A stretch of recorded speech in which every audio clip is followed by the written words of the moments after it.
أعوذ بالله من الشيطان الرجيم بسم الله الرحمن الرحيم رب اشرح لي صدري ويسر لي أمري واحلل عقدة من لساني يفقه قولي رب زدني علما رب زدني علما رب زدني علما رب يسر ولا تعسر وتمم بالخير اللهم فقهني في الدين.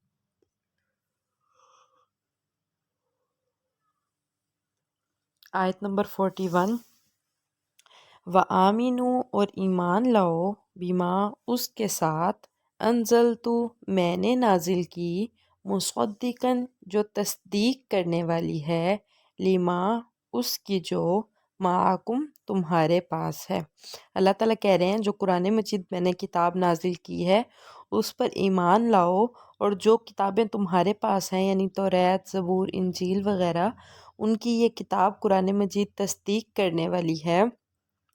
ولا تکونو اور نہ تم ہو جاؤ اولا پہلے کافرن بھی اس کے انکار کرنے والے، اور اس کے پہلے انکار کرنے والے نہ ہو جاؤ. ولا تشترو اور نہ تم خرید و فروخت کرو بی آیاتی میری آیات کی ثمناً قلیلا تھوڑی قیمت میں. اور اللہ تعالیٰ کہہ رہے ہیں میری آیات کی تھوڑی قیمت میں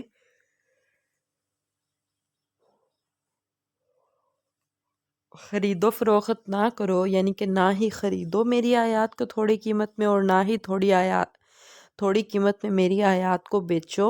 وَإِيَّايَ فَاتَّقُونَ اور مجھ سے ہی ڈرتے رہو. اب یہ اس کا کیا مطلب ہوا کہ اگر زیادہ قیمت لگے تو کیا ہم آیات کو بیچ سکتے ہیں یا اللہ تعالیٰ کی آیات کو خرید سکتے ہیں؟ ایسا نہیں ہے. قرآن تو ایسی کتاب ہے جس کا تو بدلہ دیا ہی نہیں جا سکتا، جس کی ایک ایک بات، ایک ایک چیز، ایک ایک آیت ہی بڑی اہمیت کی حامل ہے. لیکن اللہ تعالیٰ اس میں ایک پوائنٹ سمجھا رہے ہیں کہ تھوڑی قیمت لگے چاہے زیادہ، چاہے جو بھی ہے، میری آیات کے بارے میں خرید و فروخت نہ کرو اور مجھ سے ہی ڈرتے رہو. اور ایمان لاؤ اس پر جو میں نے کتاب نازل کی، جو تمہاری کتابوں کی تصدیق کرنے والی ہے، اور پہلے اس کے انکار کرنے والے نہ ہو جاؤ، اور نہ تم میری آیات کو تھوڑی قیمت میں بیچو اور مجھ سے ہی ڈرتے رہو. ولا اور نہ تلبسو تم ملاؤ الحق حق کو بالباطلی باطل کے ساتھ. ولا تلبسوا الحق بالباطلی اور نہ تم حق کو باطل کے ساتھ ملاؤ. وتکتموا الحق اور نہ تم چھپاؤ حق کو. وانتم تعلمون اور تم اس بات کو جانتے ہو. یعنی کہ جو حق ہے وہ حق ہی ہے، جو سچ ہے اس کو سچ ہی کرو، اور جو جھوٹ ہے جھوٹ اور سچ کو اکٹھا نہ کرو، حق اور باطل کو ملاؤ نہ، اور حق بات کو چھپاؤ بھی نہ. اگر آپ دیکھ رہے ہیں کچھ غلط ہو رہا ہے تو آپ اس پہ بولیں. حدیث مبارکہ کے الفاظ ہیں کہ اگر کچھ غلط دیکھیں تو آپ اس کو ہاتھ سے روکنے کی کوشش کریں، اگر ہاتھ سے نہیں روک سکتے تو زبان سے روکنے کی کوشش کریں، اور اگر زبان سے بھی نہیں روک سکتے تو دل میں برا جانیں. اور یہ دل میں برا جاننا ایمان کا کمزور حصہ ہے، کمزور ترین حصہ ہے. تو اللہ تعالیٰ کہہ رہے ہیں بات کو چھپاؤ بھی نہ، حق کو واضح کرو. حق دیکھو تو اس پر بولو، حق کو واضح کرتے رہو، چھپاؤ نہ، اور تم اس بات کو جانتے ہو.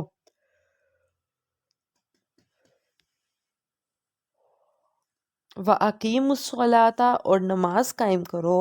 وَآتُوا الزَّکَاةَ اور زکوٰۃ ادا کرو. وَارْکَعُوا اور رکوع کرو. مع الراکعین رکوع کرنے والوں کے ساتھ. اور اللہ تعالیٰ کہہ رہے ہیں وَأَقِیمُوا الصَّلَاةَ وَآتُوا الزَّکَاةَ وَارْکَعُوا مع الراکعین، نماز قائم کرتے رہو، زکوٰۃ دیتے رہو، اور جھکنے والوں کے ساتھ یعنی رکوع کرنے والوں کے ساتھ رکوع کرتے رہو. اتأمرون کیا تم حکم دیتے ہو الناس لوگوں کو بالبر نیکی کا، وتنسون انفسکم اور تم اپنے آپ کو بھول جاتے ہو.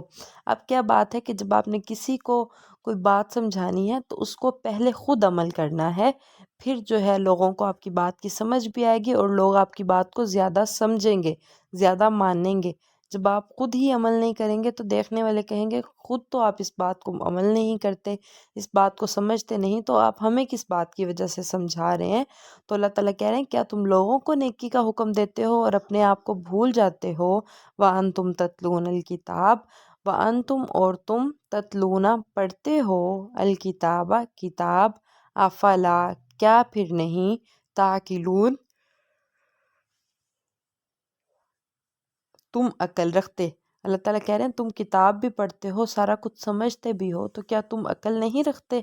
وَاسْتَعِینُوا بِالصَّبْرِ وَالصَّلَاةِ اور مدد طلب کرو صبر کے ساتھ اور نماز کے ساتھ۔ اب صبر اور نماز کے ساتھ مدد طلب کرنے سے کیا مراد ہے کہ جب آپ کو پریشانی پہنچے، کوئی تکلیف پہنچے، کوئی مصیبت پہنچے، تو اس پر شور نہیں کرنا، واویلا نہیں کرنا، بلکہ صبر کرنا ہے پہلے ہی۔ صدمۃ الاولیٰ یعنی کہ جب آپ کو پریشانی، تکلیف، مصیبت پہنچ رہی ہے تو اول وقت میں فوری طور پہ صبر کرنا ہے۔ ایسے نہیں کہ شور بھی مچا لیا، واویلا بھی کر لیا، سب کو اکٹھا بھی کر لیا، سو باتیں بھی کر لی اور اس کے بعد کہا کہ میرا تو صبر ہی ہے۔ تو ایسا صبر نہیں کرنا، بلکہ جب پریشانی، تکلیف، مصیبت پہنچے تو صبر کرنا ہے۔ آنکھوں میں آنسو آ جانا یہ ایک فطری عمل ہے۔ یہ تو جب اللہ کے نبی، آخری نبی حضرت محمد صلی اللہ علیہ وسلم کے بیٹے کی ڈیتھ ہوئی تھی تو اللہ کے نبی کی بھی آنکھوں سے آنسو جاری ہو گئے تھے۔ تو آنسو آ جانا یہ ایک فطری عمل ہے، لیکن شور مچانا یہ چیز ٹھیک نہیں ہے۔ تو اللہ تعالیٰ کہہ رہے ہیں صبر کے ساتھ مدد طلب کرو، پریشانی پہنچے، مصیبت پہنچے، تکلیف پہنچے تو یہ پڑھیں انا للہ و انا الیہ راجعون، اللہم اجرنی فی مصیبتی واخلف لی خیرا منہا، کہ اللہ ہم آپ کے ہی لیے ہیں، وَإِنَّا إِلَيْهِ رَاجِعُونَ اور آپ ہی کی طرف ہم نے لوٹ کر آنا ہے۔ اللہم اجرنی فی مصیبتی، اے اللہ میری اس تکلیف میں مجھے اجر دے، وَاخْلُفْ لِي خَيْرًا مِنْهَا اور مجھے اس کا بہتر بدلہ دے۔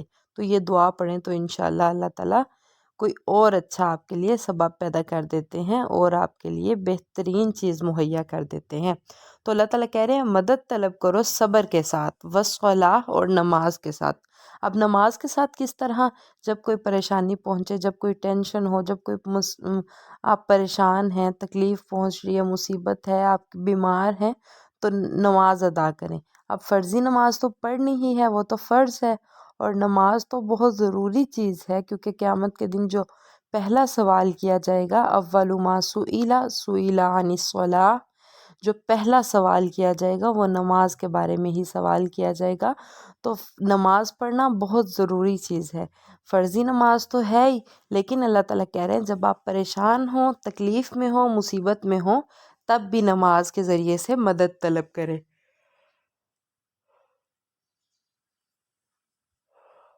اب اس میں کیا ہے کہ اس میں نفلی نماز بھی آپ پڑھیں، 2 نفل پڑھیں، 4 پڑھیں، 5 6 پڑھیں، 8 پڑھیں، 10 پڑھیں، نوافل پڑھیں، کیونکہ یہ بہت ایک اچھی چیز ہے، بڑی اجر کی چیز ہے، بڑا ثواب اللہ تعالیٰ عطا کرتے ہیں۔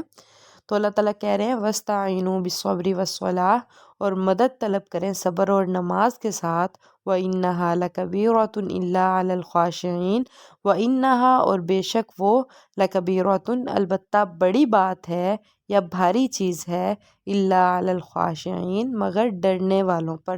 جو لوگ ڈرنے والے ہیں، اللہ تعالیٰ سے عاجزی کرنے والے ہیں، ان کے لیے یہ کوئی بڑی چیز نہیں ہے، لیکن جو ڈرنے والے لوگ نہیں ہیں، تقوی اختیار کرنے والے نہیں ہیں، ان کے لیے یہ بہت بھاری چیز ہے۔ الذین وہ لوگ، یظنون جو گمان کرتے ہیں، انہم ملاقو کہ بے شک وہ ملنے والے ہیں، ربہم اپنے رب سے، وانہم اور بے شک وہ الیہ اسی کی طرف، راجعون لوٹ کر جائیں گے۔ اللہ تعالیٰ کہہ رہے ہیں وہ لوگ جو یہ گمان کرتے ہیں کہ وہ اپنے رب سے ملنے والے ہیں اور اسی کی طرف لوٹ کر جانا ہے۔ ہاں جی، دوبارہ ایک دفعہ سارا سبق سن لیں۔ 41 آیت، وَآمِنُوا بِمَا أَنزَلْتُ مُصَدِّقًا لِمَا مَعَكُمْ، اور ایمان لے آؤ اس پر جو میں نے کتاب نازل کی، جو ان کتابوں کی تصدیق کرنے والی ہے جو تمہارے پاس ہیں۔ وَلَا تَكُونُوا أَوَّلَ كَافِرٍ بِهِ، اور اس کتاب کے پہلے انکاری نہ بن جاؤ۔ وَلَا تَشْتَرُوا بِآيَاتِي ثَمَنًا قَلِيلًا وَإِيَّايَ فَاتَّقُونِ، اور میری آیات کو تھوڑی قیمت میں نہ بیچو اور مجھ سے ہی ڈرتے رہو۔ وَلَا تَلْبِسُوا الْحَقَّ بِالْبَاطِلِ وَتَكْتُمُوا الْحَقَّ وَأَنْتُمْ تَعْلَمُونَ، اور نہ تم ملاؤ حق کو باطل کے ساتھ اور نہ تم چھپاؤ حق کو اور تم جانتے ہو۔ وَأَقِيمُوا الصَّلَاةَ وَآتُوا الزَّكَاةَ وَارْكَعُوا مَعَ الرَّاكِعِينَ، اور نماز قائم کرو اور زکوٰۃ دیتے رہو اور رکوع کرنے والوں کے ساتھ رکوع کرتے رہو۔ أَتَأْمُرُونَ النَّاسَ بِالْبِرِّ وَتَنْسَوْنَ أَنفُسَكُمْ وَأَنْتُمْ تَتْلُونَ الْكِتَابَ، کیا تم لوگوں کو نیکی کا حکم دیتے ہو اور اپنے آپ کو بھول جاتے ہو اور تم کتاب بھی پڑھتے ہو؟ افلا تعقلون، کیا پھر تم عقل نہیں رکھتے؟ واستعینوا بالصبر والصلاۃ، اور صبر اور نماز کے ساتھ اللہ سے مدد طلب کرتے رہو۔ وَإِنَّهَا لَكَبِیرَةٌ إِلَّا عَلَى الْخَاشِعِینَ، اور بے شک وہ بڑی بھاری چیز ہے مگر ڈرنے والوں کے لیے۔ الذین یظنون انہم ملاقو ربہم وانہم الیہ راجعون، اب ڈرنے والے کون لوگ ہیں؟ ڈرنے والے وہ لوگ ہوتے ہیں جو اپنے رب سے ملنے کی امید رکھتے ہیں اور انہیں پتہ ہے کہ اسی کی طرف لوٹ کر جانا ہے۔ سبحان ربک رب العزة عما یصفون وسلام علی المرسلین والحمد للہ رب العالمین۔